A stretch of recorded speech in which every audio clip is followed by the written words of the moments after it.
पहिला श्रावणी सोमवार होता आणि त्या दिवशी घरामध्ये सर्वांना उपवास होता आणि पालेभाजी खाऊन सर्वांना कंटाळा आलेला होता।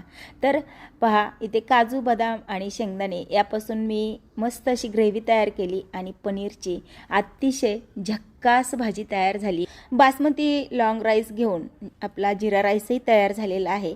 पनीरचे काप करून घेतलेले आहेत। आपली सगळी बाकीची पूर्वतयारी झालेली आहे। मस्त वाटण तेलामध्ये तेल सुटेपर्यंत आपण परतून घेतलेलं आहे आणि त्यामध्ये आता लगेच पनीर घालायचं आहे। परतून घेतलेलं आहे, गरम पाणी घातलेलं आहे।